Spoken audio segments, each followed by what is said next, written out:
Salut! Aujourd'hui, on aborde les moyens contraceptifs et on parle du stérilet. On en a deux types, le SIU et le DIU.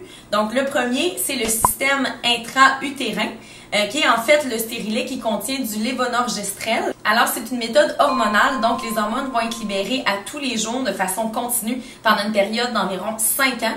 Donc, ça doit être prescrit et installé par un médecin. Et également, il faut savoir que c'est un dispositif qui est fait en forme de T, d'une grosseur d'environ 3 cm. Alors, son mode d'action, comment ça fonctionne, le stérilet? Il va modifier le mucus cervical, encore une fois, pour empêcher les spermatozoïdes de passer. Comme on l'a dit, c'est vraiment une méthode hormonale, encore une fois, donc c'est l'effet du lévonorgestrel. Ensuite, on va modifier aussi l'endomètre, donc l'ovule ne pourra pas s'implanter et faire son nid et se développer. Tout d'abord, le médecin va procéder à un examen médical et aussi de vérifier qu'il n'y a pas d'ITSS présente. Ensuite, la deuxième visite, c'est là qu'on va procéder à l'insertion du stérilet par la voie vaginale. Donc, en fait, le médecin ou le gynécologue va pouvoir l'insérer comme ça ici.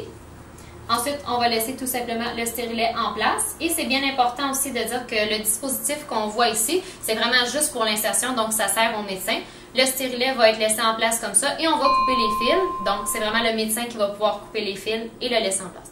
Alors, le stérilet est connu quand même pour ses nombreux avantages. Donc, d'abord, pas de risque d'oubli. C'est un dispositif qui est en place pendant 5 ans.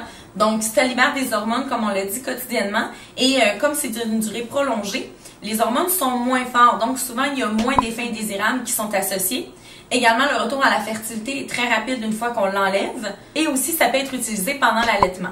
Évidemment, il y a toujours quand même certains inconvénients comme à tous les moyens contraceptifs. Donc d'abord, c'est que ça doit être installé par un médecin, donc ça nécessite un rendez-vous avec le spécialiste. Ensuite, dans les premiers jours, souvent les personnes vont ressentir certaines contractions parce que c'est quand même un corps étranger qui est à l'intérieur de l'utérus. Il peut y avoir quelques douleurs, quelques segments quand même après l'installation. Et jusqu'à quand ça pourrait durer ces segments-là? C'est généralement dans les 3 premiers mois. Après ça, la situation se replace. Et pour la majorité des femmes, donc il n'y a plus aucun saignement, plus aucune menstruation pour toute la durée du dispositif, donc pour les 5 années à suivre. Finalement, on a déjà entendu dire, en fait, chez certains partenaires masculins, donc ils pouvaient sentir les fils qui, évidemment, sortent à l'extérieur du col de l'utérus. Mais dans ce cas-là, on peut simplement aller consulter notre médecin et il va les couper un petit peu plus court et le problème est résolu. Bien important aussi de mentionner qu'il existe plusieurs modèles, autant pour les femmes qui ont déjà eu des enfants que celles qui en ont jamais eu. Et ça peut être installé à n'importe quel moment du cycle. Alors, deuxième type de stérilet, on parle maintenant du dispositif intra-utérin. Pourquoi? Parce que lui, il ne libère pas d'hormones. Donc, c'est un stérilet à base de cuivre, une méthode qu'on considère barrière. Il est aussi en forme de T, à peu près 3 cm, donc il doit être aussi inséré par un médecin. C'est une des méthodes qui est les plus efficaces. Celui-là peut durer de 5 jusqu'à 10 ans. Par contre, c'est important de spécifier qu'on n'est pas obligé de le garder jusqu'à 10 ans, par exemple. On peut le retirer au bout de 2, 3, 4, 5 ans, par exemple. Alors, sa méthode d'action à celui-là, en fait, c'est le cuivre qui est présent dans le stérilet qui va détruire les spermatozoïdes. De plus, la réaction du cuivre avec la membrane utérine de l'endomètre ne permet pas l'implantation d'un ovule qui est fécondé encore une fois. Parmi ses avantages, le fait que ce soit à durée prolongée, donc c'est-à-dire un dispositif qui peut rester en place de 5 même jusqu'à 10 ans. Donc, il doit être installé et retiré par le médecin, mais ça peut se faire à n'importe quel moment.